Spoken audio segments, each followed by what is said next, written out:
तर म्हणून मला असं वाटतं की एक ग्रंथ किती मोठं काम करू शकतो. अगदी की उज्जैन नगरीत त्यावेळेस म्हणजे स्त्री पुरुष दोघही बसून सेक्स या विषयावर वादविवाद करत होते. म्हणजे ती मोकळीक होती या विषयाला. असा तो घाबरून कुठेतरी कपाटात ठेवण्याचा विषय नव्हता हा. ज्ञानेश्वरांनी सांगितलं की लेख हा जो असतो तो दैनंदिन काही जे घडतं त्या व्यवहाराबद्दल लिहिलं तर तो लेख. पुस्तक म्हणजे तुम्ही नक्कल म्हणजे आता एखादं काहीतरी आहे, पोथी आहे किंवा काहीतरी आहे, ते बघून तुम्ही ऍज इट इज ते उतरवलं, त्याला म्हणायचं पुस्तक. आणि ग्रंथ म्हणजे की तुम्ही महत्वाचा काहीतरी ऐवज पुन्हा त्यात स्वतःची पण प्रतिभा शक्ती वापरताय आणि मग तो नव्याने तयार करताय, त्याला ग्रंथ म्हणायचं.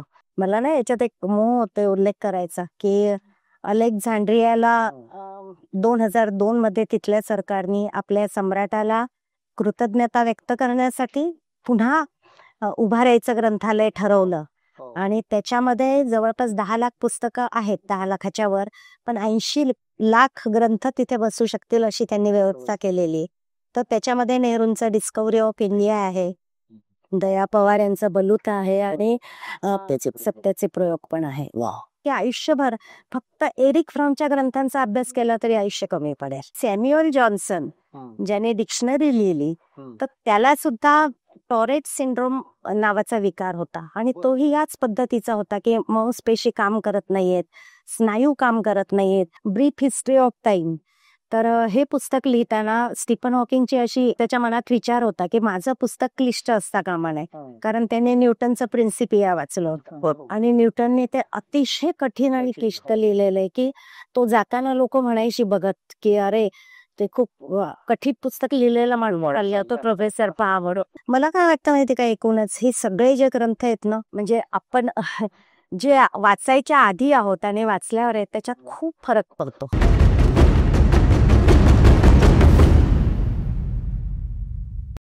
जसं जग उत्क्रांत होत गेलं, मानवी समाज विकसित होत गेला, वेगवेगळे शोध लागत गेले, तसं त्याच्यात जगण्याला एक आकार यायला लागला. आणि हे जगणं सुसंघटित होण्यासाठी, या समाजाला समाज म्हणून एक आकार देण्यासाठी ज्या अनेक गोष्टी कारणीभूत ठरल्या, त्यातली एक सगळ्यात महत्वाची गोष्ट म्हणजे ग्रंथ. चाकाचा शोध लागला, अग्नीचा शोध लागला, जंगलात राहणारा माणूस नगर वस्तीमध्ये येऊन राहायला लागला.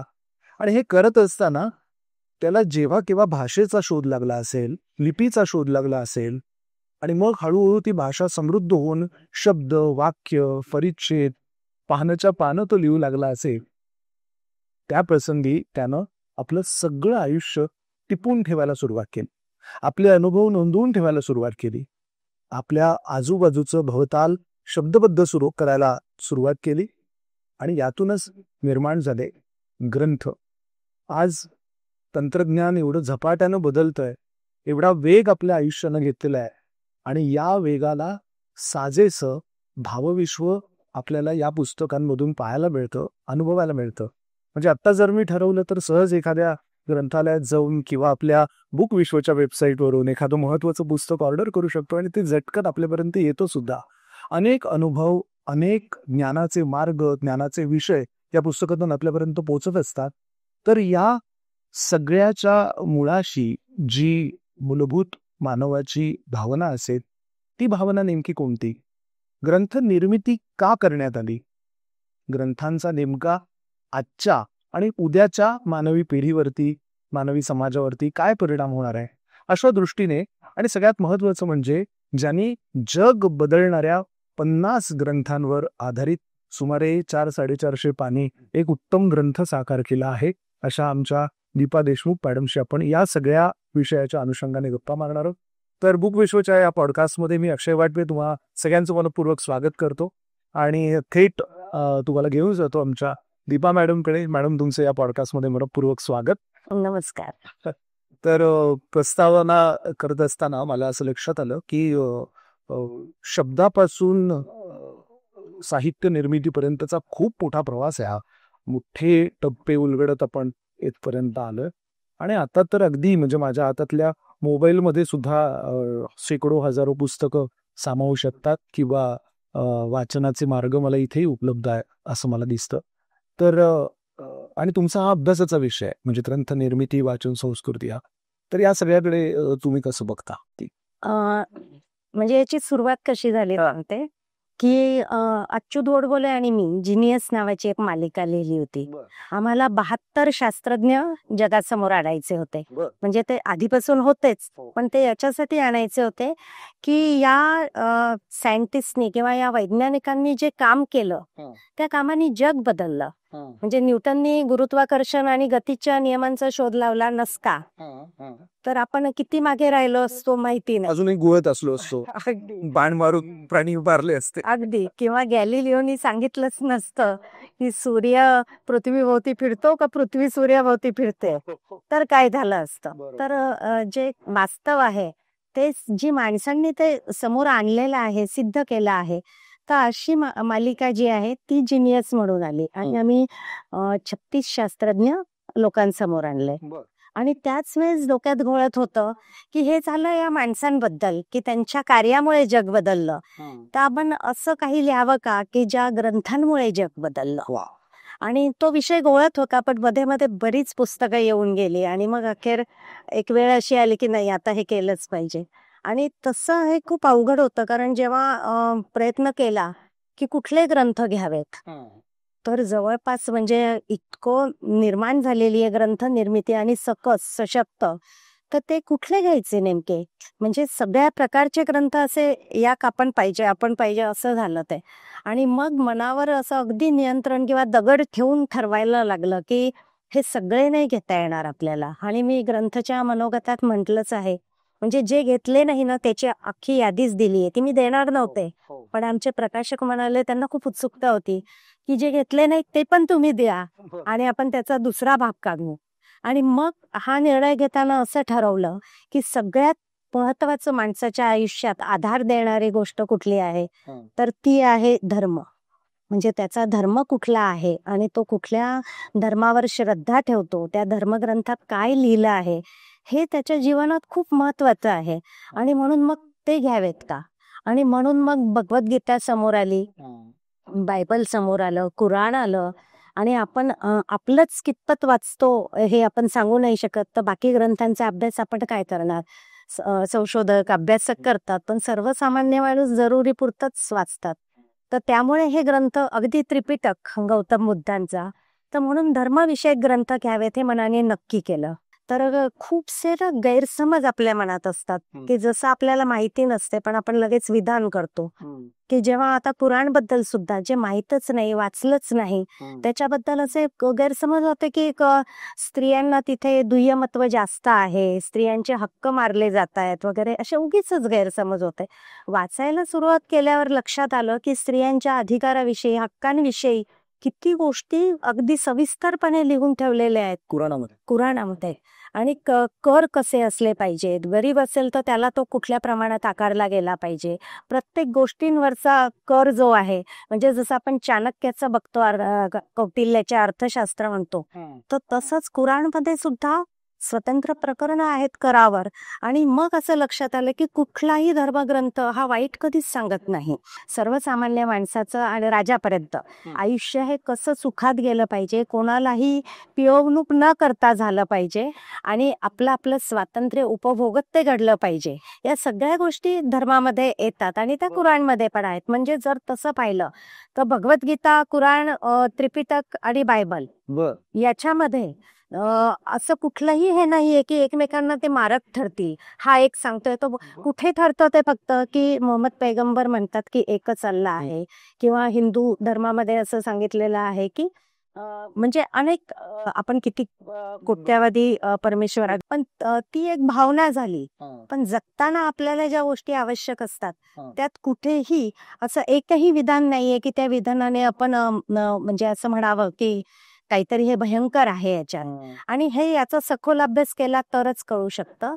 बाकी मग पुढे पुढे गेल्यावर काही लोकांना जसं न्यूटनचं आहे की सफरचंद डोक्यावर पडलं आणि त्याला गुरुत्वाकर्षणाचा शोध लागला, ऍक्च्युली ती दत्तकथा आहे. म्हणजे लोकांना समजण्यासाठी आपण कथांचा वापर करतो.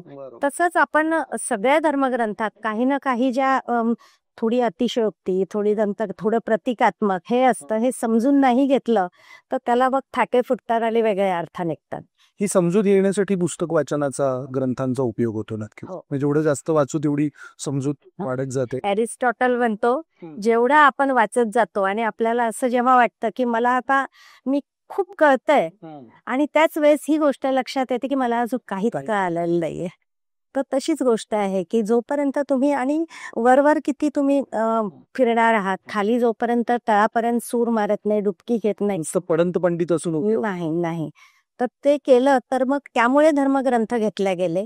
नंतर महत्वाचा विषय होता की आता आपण कर वगैरे सगळं बोललो म्हणून की अर्थशास्त्र आपल्याला विषय आवडो की ना आवडो, पण आयुष्यात तो फार महत्वाचा आहे. म्हणजे आपल्या आयुष्याचा पायाच त्याच्यावर उभा आहे आणि म्हणून मग अर्थशास्त्रामध्ये अगदी कौटिल्य तिथपासून घेत घेत मग केन्स आहे, मिल्टन फ्रीडमन आहे, स्टिग्लिट्झ आहे, हे सगळे अर्थशास्त्रज्ञ आणि त्यांचे गाजलेली जी पुस्तकं आहेत ती घ्यावीशी वाटली. नंतर मग आता धर्म झाला, अर्थ झाला आणि मग कामशास्त्र. त्यामुळे वात्सायनाशिवाय जगभरात पर्याय नाही. त्यामुळे मग कामसूत्र आलं त्याच्यामध्ये. नंतर मानसशास्त्र सुद्धा आलं त्याच्यामध्ये, कारण एरिक फ्रॉम आला. मी थोडं परत एकदा मध्ये अडवतो की जसं भारतीय तत्वज्ञानाच्या परंपरेमध्ये किंवा भारतीय संस्कृतीमध्ये वात्सायनाचं कामशास्त्र आहे, तसं पाश्चात्यांमध्ये कुठला ग्रंथ आहे का की जो तुम्ही या निमित्ताने तुमच्या वाचनात आला असेल किंवा असं काही? तेव्हा मी या अनुषंगाने विचार केला की कामापेक्षाही म्हणजे काय म्हणतो आपण लैंगिकतेबद्दल भाष्य करणार आहे, तर मग तिथे रसेल मला महत्वाचा वाटला. म्हणजे तो एक उत्तम गणितज्ञ होता. म्हणजे अनेक गोष्टींनी परिपूर्ण व्यक्ती असला तरी मला त्याचं या विषयातलं मॅरेज अँड मॉरल्स हा ग्रंथ खूप महत्वाचा वाटला आणि त्याच्यामुळे तो ग्रंथ याच्यात समाविष्ट केलाय. आणि त्याच्यात स्त्रीचं स्वातंत्र्य किंवा विवाह संस्थेबद्दलचं भाष्य की ज्याच्यावर खूप गोंधळ उडाला होता, त्याला म्हणजे काय पाय उतार व्हावं लागलं, त्याच्या पदावर वगैरे खूप गोष्टी घडल्या. मुख्य सांगू का, म्हणजे हे बोलतानाच की या पुस्तकामध्ये फक्त ग्रंथांबद्दल नाहीये, तर ज्यांनी हे ग्रंथ लिहिले तो जो लेखक आहे त्यांच्याविषयी पण अर्धा भाग आहे. कारण माझं नेहमीच म्हणणं आहे की जेव्हा आपण एखादा माणूस कळाला ना आपल्याला की त्याचं काम पण कळायला सोपं होतं. तर माणूस आधी कळायला पाहिजे. तर त्यामुळे रसेलचं मॅरेज अँड मॉरल्स आलं, सिमॉन द बोवाचं सेकंड सेक्स आलं. तर त्यामुळे हे याला पूरकच होते ही पुस्तकं. फक्त याच्यात गंमत आहे की याचे असे गट नाही केलेले, की म्हटलं आपण कालावधी लक्षात घेऊ की म्हणजे इसवी सन 500 असेल तर त्या 500त कुठला ग्रंथ होता, किंवा आता मॅनेजमेंटवरचं सन सूचा आर्ट ऑफ वॉर आहे तर ते सुरुवातीला येतं कुठेतरी. तर मग आपण काळाप्रमाणे गेलं तर प्रत्येक विषयात प्रत्येक क्षेत्रात काय बदल होत गेले, माणूस कसा म्हणजे वैचारिक दृष्ट्या पण उत्क्रांत होत गेला हे पण कळेल आपल्याला. आणि ती वाचाल, आणि समजा एखाद्याला मला फक्त या शाखेचे वाचायचे तर तो अनुक्रमण बघून वाचूही शकतो. धर्म, अर्थ, काम, परत मानसशास्त्र, स्त्रीवाद, कवितेच्या दृष्टीनं रवींद्रनाथ टागोरांची गीतांजली आहे, चरित्र म्हटलं तर सत्याचे प्रयोग आहेत गांधीजींचे, ते अगदी सेपियन्स पर्यंत हा प्रवास, जाहिरातींचं जग आहे या ग्रंथांमधनं. किंवा अगदी मला सांगायला आवडेल की सॅम्युएल जॉन्सनची डिक्शनरी आहे की जे आता आपण मोबाईलवरच काही बघतो, पण आधी आपल्या आयुष्यात शाळेपासून डिक्शनरीचं जे महत्व होतं. स्टीफन हॉकिंगचं ब्रीफ हिस्ट्री ऑफ टाइम हा ग्रंथ पण यात घेतलेला आहे. त्याची थोडीशी गंमत सांगते, मग मी तुम्हाला याचा उल्लेख का केला सांगते.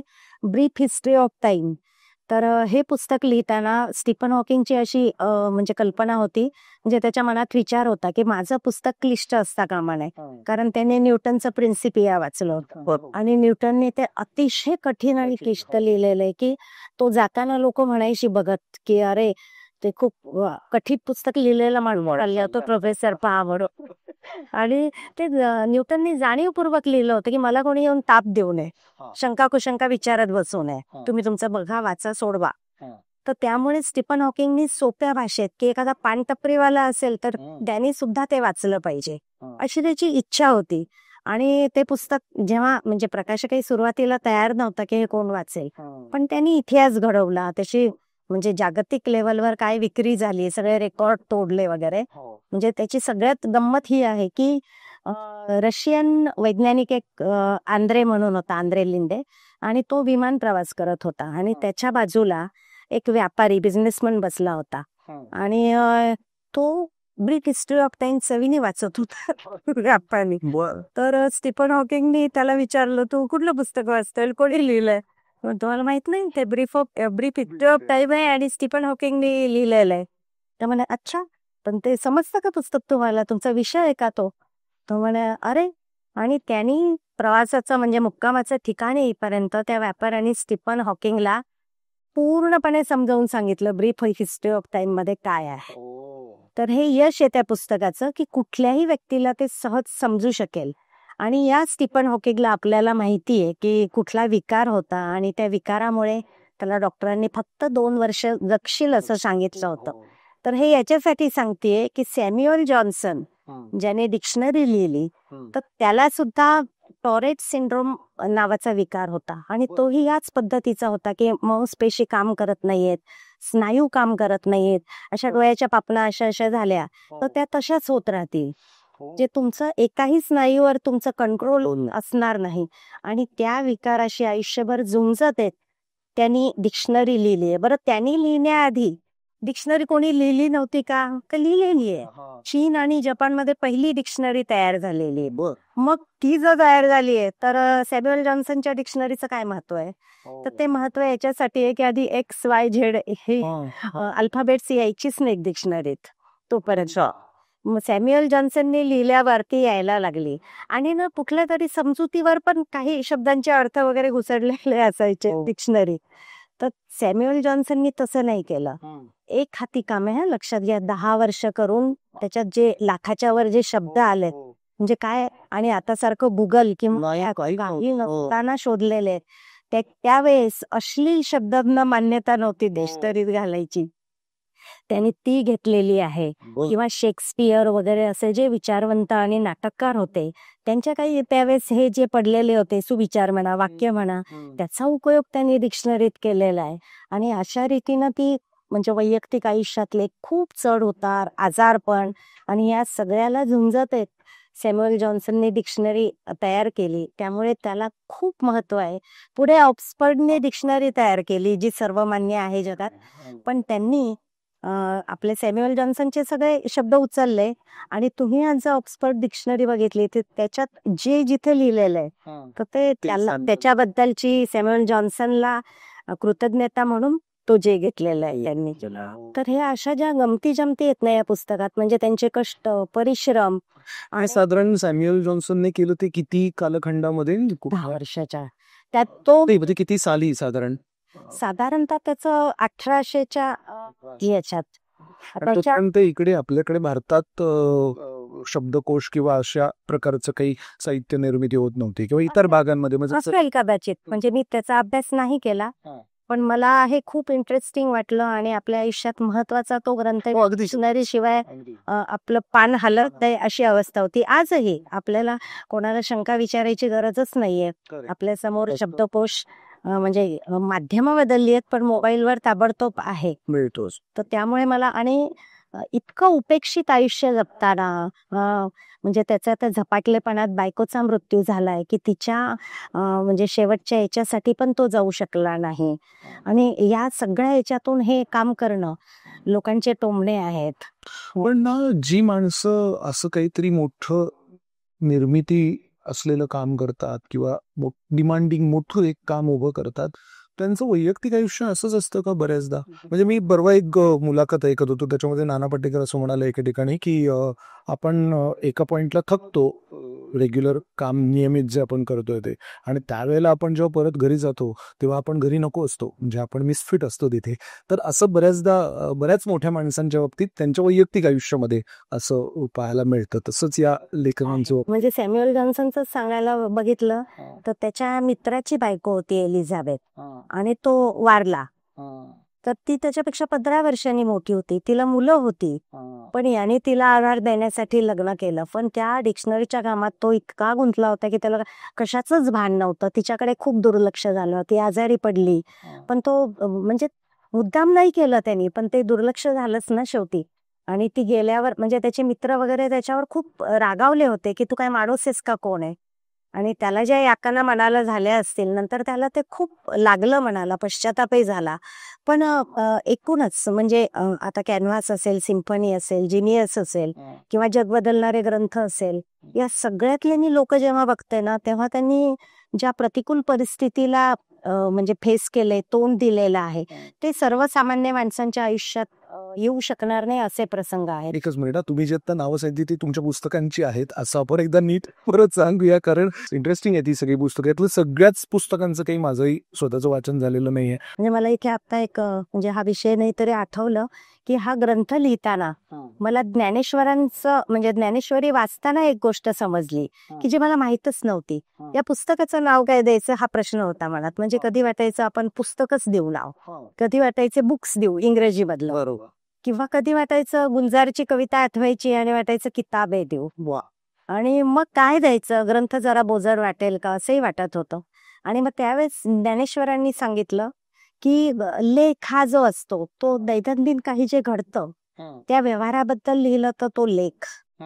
पुस्तक म्हणजे तुम्ही नक्कल, म्हणजे आता एखादं काहीतरी आहे, पोथी आहे किंवा काहीतरी आहे, ते बघून तुम्ही ऍज इट इज ते उतरवलं, त्याला म्हणायचं पुस्तक. आणि ग्रंथ म्हणजे की तुम्ही महत्वाचा काहीतरी ऐवज पुन्हा त्यात स्वतःची पण प्रतिभा शक्ती वापरताय आणि मग तो नव्याने तयार करताय, त्याला ग्रंथ म्हणायचं. तो म्हटलं बापरे किती विचार केला, आज आपण किती सहजप्रमाणे मला पुस्तक विकत घ्यायचं म्हणतो किंवा म्हणजे ग्रंथ म्हणत नाही. तर ते महत्व मला ज्ञानेश्वरी वाचून समजलं. म्हटलं अरे आपण जग बदलणारे ग्रंथ नाव घेऊया. आणि असे 50 ग्रंथ तुम्ही निवडलेत. अगदी. आणि त्याच्यात डार्विन आहे, डार्विनचं संशोधन आणि त्यांनी केलेले त्याच्यासाठीचे प्रयत्न, कष्ट, तर हॅट्स ऑफ. म्हणजे एक माणूस एवढं असं कसं करू शकतो याचं आश्चर्य वाटतं. किंवा एरिक फ्रॉमचं जे म्हणजे आर्ट ऑफ लव्हिंग आहे, तर ते पुस्तक सुद्धा की प्रेम कसं करायचं म्हणजे आपण विचारत नाही करलं, प्रेम पण होतं नैसर्गिक आहे. प्रेमाने काय होऊ शकतं म्हणजे त्याचं तर म्हणणं असं की एखाद्या दुःखी माणूस आहे किंवा एखादा पूर्ण नैराश्याला शरण गेलेला माणूस आहे किंवा कुठेही की आता त्याला जगायची पण इच्छा नाहीये, त्या सगळ्यावर औषध एकच असू शकतं, ते म्हणजे प्रेम. वा.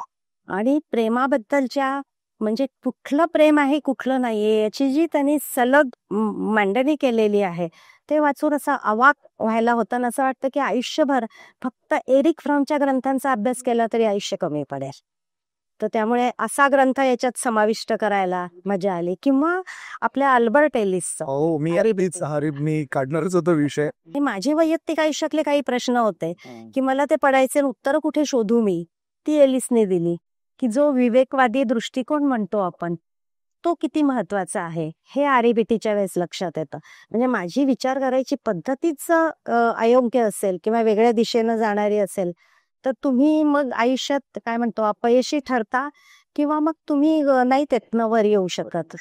तर आणि खूप छान एलिसची उदाहरणं आहेत त्याच्यात, छोटी छोटी अगदी. की म्हणजे तुम्ही बसमधनं जातायत आणि तुम्हाला कोणाचा तरी धक्का लागलाय, तर तुम्ही म्हणजे तुमच्या मनात पहिल्यांदा विचार येतो की जाणीवपूर्वक धक्का दिला, मी बाई आहे ना, तर जाणीवपूर्वक दिलाय आणि मी एक शिडी बाहेर पडेल फार तर, म्हणजे मी फार आक्रमक असेल तर. पण तो विचार जो आहे तोच जर असा आला की तो घाईत असावा, चुकून लागला, म्हणजे माझी विचार करायची पद्धत बदलणं आधी माझ्यावर काम करणं गरजेचं आहे. तर आरिबीटी शिकताना स्वतःला तो उपयोग होतोच, पण जगताना इतरांना पण तुम्ही जेव्हा काही मार्गदर्शन करता किंवा तुम्ही संवाद साधता तेव्हा खूप मोठा फरक पडतो.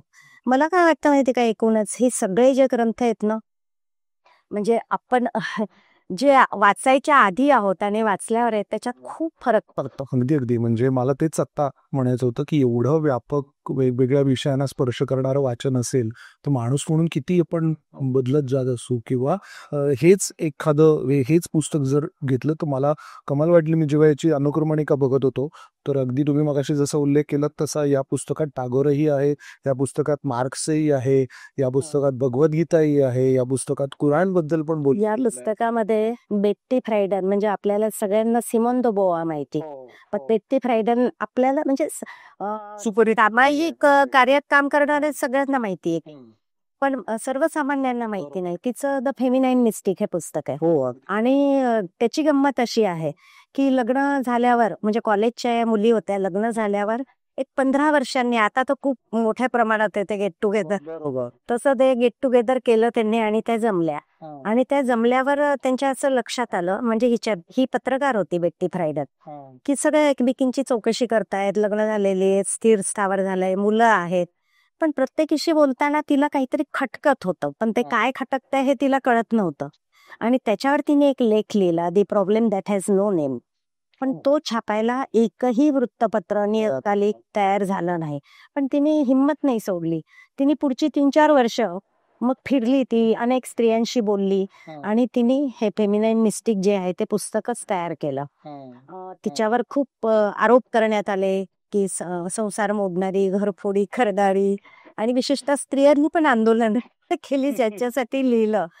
तर तिने स्त्रियांना काय असमाधान आहे, तर विवाहात समाधान आहे का त्यांना, आणि मग तिने सांगितलं की त्यांचं अस्तित्वच नाहीये कुठेच, म्हणजे महायुद्धानंतर वगैरे, की उलट जास्तीत जास्त स्त्रियांना घरामध्ये अमेरिकेसारख्या देशात सुद्धा डांबून ठेवलं. डांबून म्हणजे चूल आली मूल, हे तुमचं क्षेत्र, असं कुठेतरी ठसवलं गेलं. आणि त्यातनं त्या असमाधानी होत्या जे काय करतायत. आणि मग तिने अगदी याच्यावर सुद्धा भाष्य केलंय की स्त्रिया विवाहबाह्य संबंधांकडे का जातात, म्हणजे त्यांना फक्त सेक्सची नीड म्हणून जातात का, तर नाही, वेगवेगळ्या प्रकारचं असमाधान मिटवण्यासाठी त्या मार्ग शोधत असतात. आणि त्यातनं मग तिने काय काय गरजेचं आहे स्त्रियांसाठी, एक तर तिचं अस्तित्व, तिचं पायावर उभं राहणं, तिचं शिक्षण, आणि या सगळ्यांवर, म्हणजे विशेषतः ती सगळ्या स्तरातल्या स्त्रियांशी, वेगवेगळ्या वयोगटातल्या स्त्रियांशी भेटून तिने हे पुस्तक तयार केलं.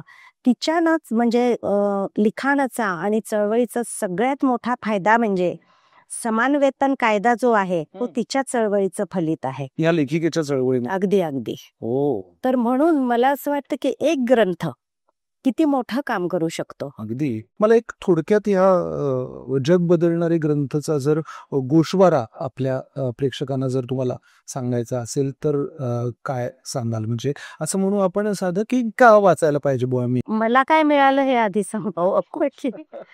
म्हणजे एक 5-50 लोकांसमोर बोलायला थोडीशी घाबरणारी व्यक्ती, आता 5,000 लोक असतात माझ्यासमोर तरी मला भीती नाही वाटत, कारण एवढी मोठी फौज माझ्या मागे उभी आहे ना, कमी नाहीच आहे काही. तर आपल्यातला आत्मविश्वास वाढू शकतो असं मला वाटतं. आणि तुमच्यात कुतूहल मात्र हवं, तर मग तुम्हाला हे कशासाठी, मला काय करायचं हा प्रश्नच येणार नाही. तर माझ्या ज्ञानात वृद्धी होण्यासाठी, आणि यांचे जे प्रयत्न आहेत, यांनी जे करून ठेवले आहे ते आपल्यासाठी केलेले, आपल्या कल्याणासाठी, आपले आयुष्य चांगलं समृद्ध व्हावं म्हणून केलेलं आहे. तर मग आपण तर तेवढ्या मार्गाने जाऊ नाही शकत, मग निदान आपण कळून तरी घेऊ शकतो ना हे सगळं. तर ते कळून घेण्यासाठी एक काय म्हणतो आपण, सुजाण सजग नागरिक बनण्यासाठी, आणि म्हणजे काय म्हणतो, जेवढा आपण ज्ञान मिळवत जाऊ तेवढ्या आपल्याला ते, म्हणजे आपलं अंतःकरण व्यापक, विशाल, शुद्ध होत शकतं. आणि मला तरी असं वाटतं, म्हणजे मी असं म्हणते की मी जर अक्षयकडे लक्ष दिलं नाही तर अक्षयचा अहंकार दुखावला जाऊ शकतो, तो माझ्यावर रागवू शकतो. पण हेच पुस्तक अक्षय आल्यावर मी ते भेटवून ठेवलं, पुस्तक रागवत नाही. किती महत्वाचं आहे पुस्तक रागवू म्हणत नाही, तुम्ही तुमच्या वेळेनुसार पुन्हा उघडलं तरी ते त्याच साथ देतं तुम्हाला. त्यामुळे मला असं वाटतं की हे ग्रंथाचं शेकडो हजारो पुस्तकांचा जाता जाता का होईना थोडा थोडा अभ्यास करून मग जर कोणी 50 पुस्तकं निवडून त्यांची जर ओळख करून देत असेल, त्या अनुषंगाने आजूबाजूचं समाजाचं एक परीक्षण त्याच्यात येत असेल, तर मी डेफिनेटली मला तर तुझ्यासारख्या वयोगटाला अजून हे सांगावं वाटेल की आपण मगाशी उल्लेख केला कामसूत्राचा, वात्सायनाचा. तर मला वात्सायनाचं वैयक्तिक आयुष्य पटकन सापडत नव्हतं, कारण कामसूत्र मला इंटरनेटवर मिळाला, ग्रंथ मी डाउनलोड करून घेतला, पण वात्सायन माणूस कळाला ऐकतो, आणि मग मला त्याचं आयुष्य कळालं. आणि त्याचा जो पूर्ण आपला भारतभर जो प्रवास झाला, प्रत्येक उज्जैन असे, तिथल्या त्यांनी दरबारात जाऊन सगळं म्हणजे वादविवाद केलेत. आणि मला गंमत अशी वाटली म्हणजे कामसूत्राच्या बाबतीत की उज्जैन नगरीत त्यावेळेस म्हणजे स्त्री पुरुष दोघही बसून सेक्स या विषयावर वादविवाद करत होते. म्हणजे ती मोकळीक होती या विषयाला. असा तो घाबरून कुठेतरी कपाटात ठेवण्याचा विषय नव्हता हा. आणि त्याच्यात मला सगळ्यात आवडली कामसूत्रामध्ये वात्सायनाने सांगितलेली गोष्ट की त्यावेळेस म्हणजे आपल्या उत्सव चित्रपटात कदाचित असेल, मला माहिती नाही, पण त्यावेळेस जे गणिकांच्या नगरी होत्या, आता आपण वेश्या हा शब्द वापरतो, पण तिथे जेव्हा एखाद्या मुलाचं लग्न ठरायचं तर त्या मुलाला घेऊन त्याचे वडील या नगरीत जायचे आणि त्यातली ती गणिका मुख्य जी असायची तिच्या स्वाधीन करायचे आपल्या मुलाला आणि सांगायचे की म्हणजे याला तयार कर. आधी लग्नाच्या आधी 1-2 महिने ती त्याला अनुरूप अशी तिच्याकडची मुलगी शोधायची आणि ती मुलगी सगळ्या म्हणजे सेक्स पासून ते पूर्ण व्यवहारातले संसारातल्या ज्या गोष्टी असतील त्याचं नॉलेज त्याला द्यायची. आणि याच्यात वात्सायनाचं असं म्हणणं होतं की फक्त तरुण नाही तर लैंगिक शिक्षण हे आपल्याकडे मुलींना पण मिळायला पाहिजे. तर पुढे आयुष्यामध्ये म्हणजे आयुष्य उद्ध्वस्त होणं, संसार उद्ध्वस्त होणं, गैरसमजुती, विकृती तयार होणं याला आळा बसू शकेल. तर हा विचार काय होता तर हे म्हणजे कळालंच नसतं, हे वाचलं नसतं अगदी. आणि त्यानिमित्ताने शोध झाला नसता. म्हणजे एक वेळ कदाचित वाचण्याचं कामसूत्र वाचून एवढी सगळी माहिती मिळाली नसती, पण तुम्ही लेखक समजून घ्यायला अराउंड द ऑथर तुम्ही शोध घेतल्यामुळे ह्या म्हणून जागतिक स्तरावर कामसूत्राची जी विक्री आणि म्हणजे जी मान्यता आहे पंडित नेहरू पासून ते त्याची जी वाखाणणी झालेली आहे ती दुसऱ्या शब्दात होऊच शकत किंवा ना अगदी जाता जाता आर्ट ऑफ पॉवर हे संस्कृत आहे, हे मॅनेजमेंटच्या पुस्तकांमधलं बायबल समजलं जातं. आणि हे कधी लिहिलेलं आहे, किती हजारो वर्षापूर्वी लिहिलेलं पुस्तक आजही महत्वाचं आहे. याचं कारणच असं आहे की काही पुस्तकं जे म्हणतो ना आपण कालातीत असतात, कसं आहे ते म्हणजे तो त्या ग्रंथामध्ये मला असं वाचताना लक्षात आलं, अरे हे युद्धामध्ये राजांसाठी प्रधानांसाठी याच्यासाठी नाही, हे एखाद्या गृहिणीसाठी सुद्धा म्हणजे तितकंच उपयोगाचं आहे किंवा प्रत्येक माणसाला आपल्या आयुष्याचं नियोजन करण्यासाठी महत्वाचं आहे. जसं आपलं कौटिल्याचं अर्थशास्त्र आहे की जो आपले प्रत्येक म्हणजे ते राजनीतीसाठी लिहिलेलं आहे, पण त्यातले जे काही उपाय किंवा नियोजन सांगितलेलं आहे ते आपल्या दैनंदिन आयुष्यात पण उपयोगी ठरतं. मला 2 अजून यातल्या पुस्तकांबद्दल कुतूहल वाटतं. एक म्हणजे बर्ट्राड रसेलचं मॅरेज अँड मॉरल्सचा सहभाग यात आहे. तर त्याच्या पाठीमागची पण म्हणजे ते यात असावं असं वाटणं मागचं कारण काय ते जाणून घ्यायला. मी मगाशी सांगितलं तेच की जेव्हा वात्सायनाचं कामसूत्र घेतलं तेव्हा असं सेकंड टेस्ट घेतलं. आणि आता सध्याच्या परिस्थितीत आपण बघतोय की विवाह संस्था ही आपण म्हणतोय ना ढासळत चालली, कोलमडून पडते. आणि असं आत्ता म्हणत असताना रसेलनं काय लिहून ठेवलं होतं, तो स्वतःही कसा जगला होता, तो म्हणजे विवाह संस्थेबद्दल काय मतं आहेत त्याची. आणि तो म्हणतोय की 2 माणसं आयुष्यात एकत्र येत आहेत, ते समजुतीने येत आहेत, पण लैंगिक स्वातंत्र्य ज्याचं त्याचं स्वतंत्र आहे, आपल्याला पेलवणारा विचारच नाहीये मुळात, पण तो त्याच्या मागची कारण मीमांसा करतोय आणि ते स्वातंत्र्य तो प्रत्येकाला बहाल करतोय. तर या सगळ्या म्हणजे तो एक काय म्हणतो आपण चांगला गणितज्ञ होता, फिलॉसॉफर होता. तर या सगळ्यातून त्याने खूप खोलवर विचार करून जी मतं मांडली आहेत ना, तर त्याच्यावर आपल्याला विचार करायला भागच पडतो आपण. पुस्तक आहे तसं. अजून एक पुस्तक आहे याच्यामध्ये शुमाकरचं स्मॉल इज ब्युटिफुल. म्हणजे आपण पर्यावरणा संबंधी पण पुस्तकं घेत, त्याच्यामुळे आपण स्मॉल इज ब्युटिफुल घेतलं. किंवा आपण जाहिरातींवर सुद्धा बोलणार म्हणजे आज ज्या जाहिराती आपल्या मनाची पकड घेत आहेत, कब्जा करतायत आपल्यावर, त्याच्यावर सुद्धा आपण अंडरस्टँडिंग द मीडिया घेतलंय. आपण ना खरं सांगू का म्हणजे सगळे विषय कव्हर करायचा प्रयत्न केलेला आहे. आणखीन एक आहे पुस्तक अर्थातच आपल्या सगळ्यांना परिचयाचं असलेलं, ते म्हणजे माझे सत्याचे प्रयोग गांधीजींचा. प्रामाणिक कथन कोणी करू शकेल का? म्हणजे कुठल्याही व्यक्तीने ठरवलं की माझ्या आयुष्यावर लिहायचंय तर आपण चांगल्याच गोष्टी लिहू शकतो मनात आलेले. आणि कित्येक वेळेस एखादी वस्तू जरी हरवली घरातली तर आपला पहिला संशय घरात काम करणाऱ्यावर जातो, तो आपण बोलून नाही दाखवत पण तो मनात येतो ना विचार. तर तशा प्रकारे कुठलीही गोष्ट न लपवता, अगदी स्वतःचं खाजगी आयुष्य पण न लपवता या माणसाने सगळ्या बाबींना स्पर्श करत लिहिलेलं आहे. आणि म्हणून म्हणजे जागतिक लेव्हलवर सुद्धा सत्याचे प्रयोग जे आहेत त्याचं महत्व खूप आहे. आणि म्हणून मला असं वाटलं की या पुस्तकाचा समावेश व्हायला पाहिजे. एक खंबीरपणा, निडरपणा, पुन्हा संयम आणि या गोष्टीतनं त्यांनी जे काय निर्णय घेतले स्वतःच्या पातळीवर, व्यापक पातळीवर, तर मला ते खूप महत्वाचं वाटलं पुस्तक. जसं रवींद्रनाथ टागोरांचं गीतांजली पण वाटलं मला ना. याच्यात एक मोह होते उल्लेख करायचा की अलेक्झांड्रियाला 2002 मध्ये तिथल्या सरकारने आपल्या सम्राटाला कृतज्ञता व्यक्त करण्यासाठी पुन्हा उभारायचं ग्रंथालय ठरवलं. आणि त्याच्यामध्ये जवळपास 10 लाख पुस्तकं आहेत, 10 लाखाच्या वर, पण 80 लाख ग्रंथ तिथे बसू शकतील अशी त्यांनी व्यवस्था केलेली.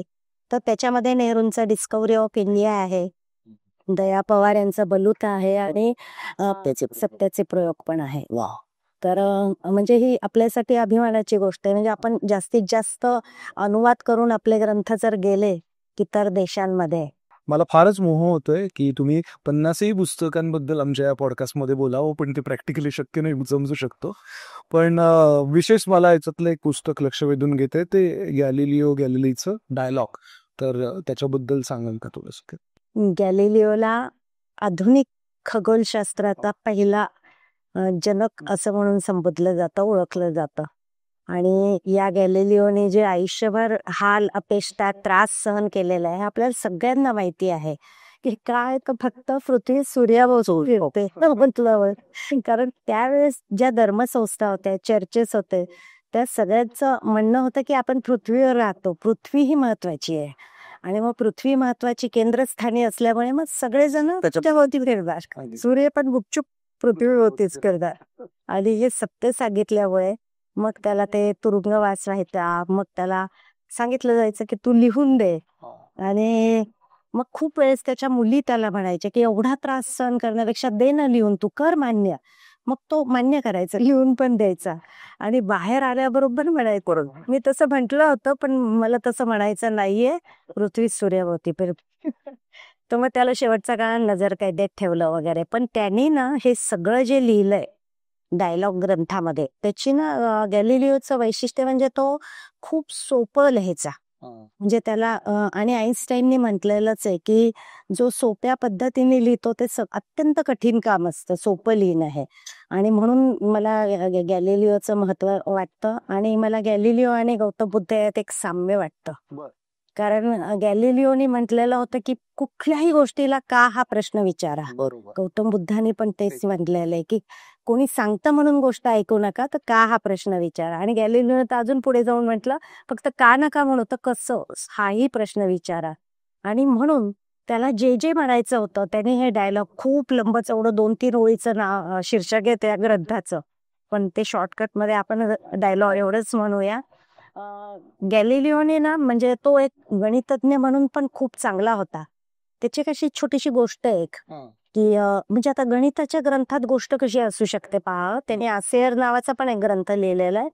तर त्या ग्रंथामध्ये एक जंगलामधून एक माणूस चाललेला असतो आणि एक चिकाला नावाचा कीटक त्याच्या हातावर येऊन बसतो आणि एक वेगळं संगीत त्याच्या शरीरातून येत असतं.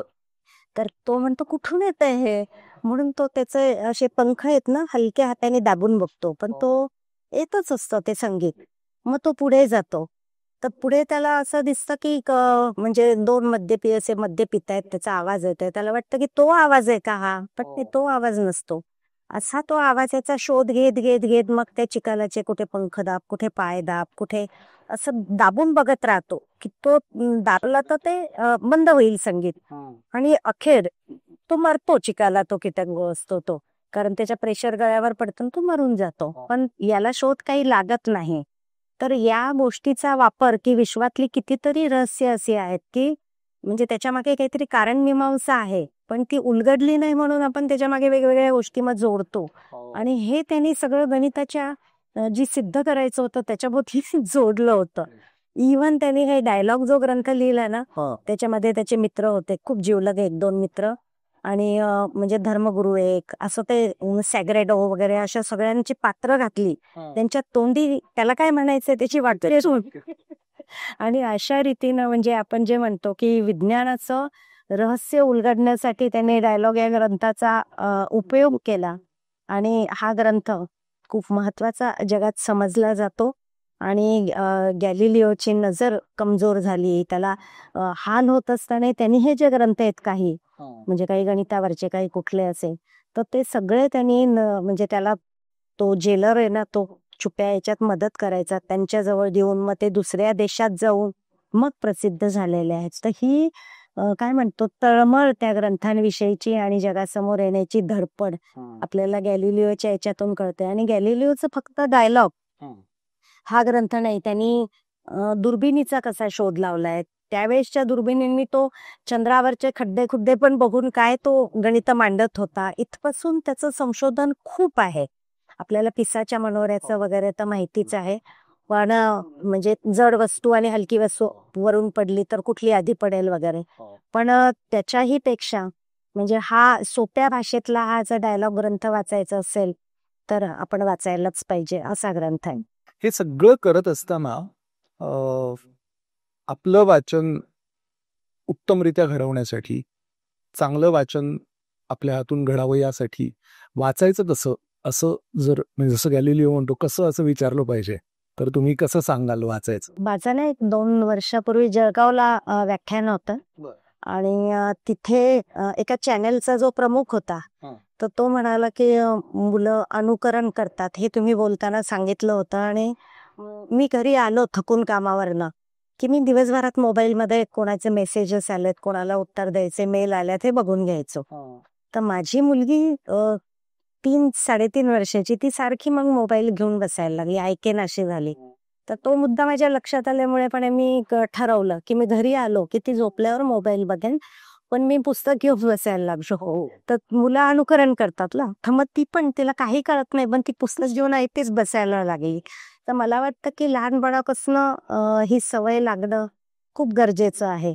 मी असं म्हणेन की तुम्ही छापील ग्रंथ वाचताय का तुम्ही स्टोरी टेल वरती ऐकताय, स्टोरी टेल म्हणजे कुठलाही ऑडिओचा पॉडकास्ट असेल तो बघताय, माध्यम कुठलीही असू देत, किंडलवर बघताय अजून काही, पण तुम्ही वाचायला पाहिजे. आता कसं वाचायला पाहिजे तर पुस्तकं तुम्हाला सांगतात, तुमच्या कॉन्शियसला सांगतात की चांगलं कुठलं आणि वाईट कुठलं. मी खूप वाचतो असं जर म्हटलं आणि मी काहीतरी म्हणजे ती पिवळी पानांची पुस्तकं किंवा अजून काहीतरी वाचत असेल तर माझं ज्ञान किंवा हे किती वाढणार आहे. तर तुम्ही जेव्हा वाचत जाता त्यातलं पोल बाजूला पडत जातं, चांगलं चांगलं तुमच्या बरोबर येतं आणि मग तुम्हाला शिस्त लागते एक वाचनाची की हे बाजूला केलं पाहिजे, हेच मी वाचलं पाहिजे. आणि मी मगाशी उल्लेख केला होता अरे नरकेंचा की मी कथा वाचतोय पण मग त्याच्या पुढे जा, थोडंसं कादंबरी वाच, वैचारिक वाच, ललित वाच आणि कुठलाही प्रकार वर्ज्य करू नको की हे कविता म्हणजे काहीतरीच, असं नाही. प्रत्येक याच्यातलं प्रांतातलं वाचन आपण केलं पाहिजे. म्हणजे माझं स्वतःच सांगते की मला थोडं माझं शिक्षण मराठी माध्यमातनं झालं होतं, मला इंग्रजीची भीती वाटायची. कॅनव्हास हे चित्रशिल्पकलेवरचं पुस्तक लिहिताना इंग्रजीच वाचावं लागलं, कारण ते सगळे चित्रकार शिल्पकार हे तिकडचेच होते. तर मग डिक्शनरी सॅम्युअल जॉन्सन आपण नाही येतं, तो नेहमी येणारच आहे आयुष्यात. तर डिक्शनरी सोबत ठेवली आणि प्रत्येक वाक्याला त्याच्या खाली अंडरलाईन करून त्याचा अर्थ काय बघितला, असं करत ती 150 पुस्तकं वाचल्या गेली. तर मला वाटतं तुम्ही जितकं जास्त वाचता ना तेव्हा त्या भाषेचा अडसर पण बाजूला पडतो. म्हणजे आता मला लक्षात येत नाही, म्हणजे विशेषतः मी मुद्दाम उल्लेख करेन की रिचर्ड फाइनमनचं surely you're joking mister Feynman हे पुस्तक आहे. आपल्याला कळतच नाही ते इंग्रजी आहे का मराठीतून आहे. म्हणजे एखाद्याच्या भाषेची ताकद काय असू शकते. तर मला वाटतं की पुस्तकं तुम्हाला सांगतात काय वाचावं, तर तुम्ही ती स्वतःला जर कधीही वाचा, तुम्ही पुस्तकाचं म्हटलं मी तुम्हाला की त्याला तो म्हणत नाही मला सकाळीच वाचा, रात्रीच वाचा, त्याची कुठली तक्रार नाही, हट्ट नाही, त्याच्या काही आवडीनिवडी नाही, समूल लाइटिंग पाहिजे वगैरे काही त्याचं म्हणणं नसतं. हे मला अगदीच पटतं. म्हणजे हे बोलणं आणि करणं यातला जेवढा फरक असतो तेवढी वाचनाची शिस्त लावून घेण्यामधला फरक आहे असं मला वाटतं. की मी बोलतोय मला पुस्तक वाचायचंय आणि मी पुस्तक वाचतो, एवढं झालं की वाचायला सुरुवात होऊ शकते. इतकं खरं तर सोपं आहे असं. आता तर किती सोपं आहे. आता तुम्हाला कुठे फिरायला जावं लागत नाही, काही नाही, घर बसले हातात तुमच्या पुस्तकं हजारो आहे, तर ती तुम्ही करूच शकता. आणि कुठलंही बायस न ठेवता, म्हणजे मी ऐतिहासिकच वाचणार किंवा मला कथाच आवडतं तसं काही न. हो, पण त्याला प्रत्येक वेळा आपल्या आयुष्यात ते रुजतं, उरतं आणि ते कुठेतरी उगवत राहतं. म्हणजे आता कॅनव्हास लिहिताना जेव्हा मी व्हॅन गॉगचं आयुष्य लिहित होते त्यावेळेस मला कवी वैभव देशमुख आठवला आणि वैभव देशमुखच्या काही कवितांच्या ओळी त्याच्या येत गेल्या.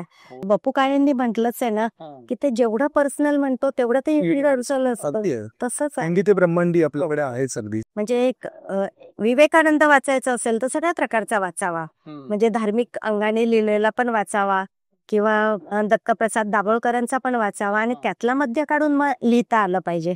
की कधी कधी असं होतं की आता इतकं सुंदर मी ते फादर सारखं नाटक बघितलं नसरुद्दीन शाहचं, पण माझ्या मनात एकही शब्द उमटे ना. म्हणजे काही गोष्टी अशा घडतात ना की शब्दांना कमी पडतात. म्हणजे जे वाटतं ते त्याच्यासाठी शब्दच नसतात. तर मग अशा वेळेस खूप वेळेस असं होतं की मग मी काय करते, म्हणजे गेले 2-3 वर्ष मी वर्षभरातनं अशा छोट्या मोठ्या ट्रिप काढते. आता काश्मीरला जाऊन आले, आता अरुणाचलला जाणार. तर तुम्ही तो निसर्गाच्या सानिध्यात गेलात ना की तुम्ही बरं फ्रेश टवटवीत होतात आणि मग खूप सुचायला लागतं तुम्हाला. आणि माझं लिखाण हे क्रिएटिव्ह लिखाण नाहीये. मी अगदी म्हणजे मला ते विचारायचंच होतं की तुम्ही कथा, कविता, ललित अशा अंगाने फार कमी लिहिता किंवा नाहीच लिहित जवळपास. माझा एक गुजगोष्टी म्हणून किंडलवर कथासंग्रह प्रसिद्ध आहे की यादो की बारात आहे. कविता पण आपण ना कॉलेज आणि साधारणतः 16च्या वयाच्या पुढे सगळे कवी असतो. समारोपाकडे आल्यानंतर शेवटचा प्रश्न विचारायचा तसा त्या अर्थाने नाही मी विचारत. तुमची आतापर्यंतची कामाची पद्धत बघता ज्या प्रकारे तुम्ही एक एक एक एक पुस्तक हाता वेगळं केलंय आणि त्याला एक शिस्त लावली आहे आणि तसे तसे विषय निवडलेले आहेत, तर मला खात्री आहे नक्कीच पुढच्या एक 3-4 वर्षाचं नियोजन तुमचं ठरलेलं असणार आहे. तर ते आम्हालाही वाचकांना सांगा की काय आहे, म्हणजे आम्ही मग तसा नंबर लावून ठेवतो की आता याच्यानंतर हे, याच्यानंतर हे असं. मी चांदोबाचं ट्रान्सलेशन करत होते ना, त्यातल्या विक्रम बेताळच्या गोष्टी आहे. 1 पेज स्टोरी विथ, म्हणजे एका पानावर गोष्ट आणि एका पानावर चित्र लहान मुलांसाठी. प्राणी पक्षी यांच्यावर गोष्टी लिहिलेल्या आहे, त्या खूप इंटरेस्टिंग आहेत. तर अशी 6 पुस्तकं जवळपास येतील. अरे वा. नंतर मर्डर मिस्ट्री, मला फार कुतूहल असतं कुठे कुठला खून झाला, मृकस ही मानसिकता काय होती, का घडलं असं, पुन्हा पुन्हा का घडतं असं. आणि तो अभ्यास करताना म्हणजे कोणाला काही आवडो ना आवडो, मी क्राईम पेट्रोल बघते, मी शम्स ताहिरचं क्राईम तर बघते आणि मला त्याची नोटिफिकेशन लगेच ताबडतोब लोकांना रिजेक्ट आलेली असतात. तर ते पुस्तक येईल एक. नंतर जगभरातल्या ज्या काय म्हणतो आपण थरार आणणाऱ्या कादंबऱ्या आहेत आणि स्पेन पासून ते फ्रान्स पासून ते सगळे जगभरातले देश आहेत, त्यातले एक एक असे जे कादंबरीकार आहेत की ज्यांच्या कादंबऱ्यांनी फार म्हणजे आपले काय म्हणतो रोंगटे खडे केलं. तर तशा याच्यावरचं पण पुढच्या वर्षी एक पुस्तक येईल की ते लेखक आणि त्यांच्या कादंबऱ्या जागतिक स्तरावरच्या. नंतर आता लगेच पुढच्या महिन्यात दिग्गज नावाचं पुस्तक येईल, ते 2 भागात येईल. तर त्याच्यामध्ये जी मराठी दिशामध्ये माझा कॉलम चालू होता, तर तो अर्थात थोडाच होता, याच्यात जास्ती आहे की जानेवारी ते डिसेंबर महिन्यात जे दिग्गज जन्मले, साधारणतः कॉलेजेसमध्ये शाळांमध्ये ते जयंती करताना 30 ठराविक लोक असतात.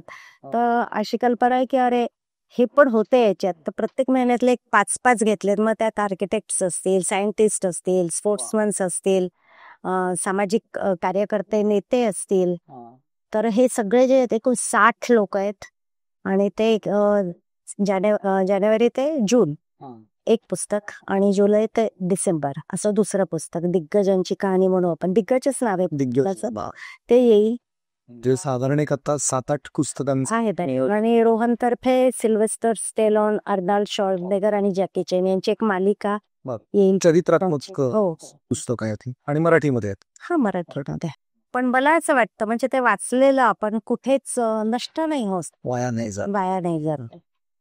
अगदी फारच समर्पक वाक्याने मुलाखतीच्या शेवटाकडे आपण आलेलो आहोत. दीपाताई आत्ता बोलताना असं म्हणाल्या की वाचलेलं वाया जात नाही. त्याच धर्तीवरती मला असं सांगावं असं वाटतं की पॉडकास्ट सारखी गोष्ट बघितलेली वाया जात नाही. तेव्हा आमचे पॉडकास्ट बघत राहा, दीपाताईंची पुस्तकं वाचत राहा, बुकविश्वच्या आमच्या वेबसाईटला भेट द्या, तिथून पुस्तकं खरेदी करा. आणि हा एकूणच वाचनाचा जो पसारा आपण मांडलेला आहे, लेखन वाचनाचा जो पसारा मांडलेला आहे, तो वृद्धिंगत राहो अशा सदिच्छा व्यक्त करूया. पुढच्या सगळ्या पुस्तकांना आणि तुमच्या प्रकल्पांना आमच्यातर्फे खूप खूप शुभेच्छा. तुम्ही इथे आलात, दिलखुलास बोललात, प्रश्न समजून घेऊन बोललात, त्याबद्दल तुमचे मनःपूर्वक आभार. थँक्यू. माझे पण बुक विश्वाला खूप खूप धन्यवाद. नमस्कार.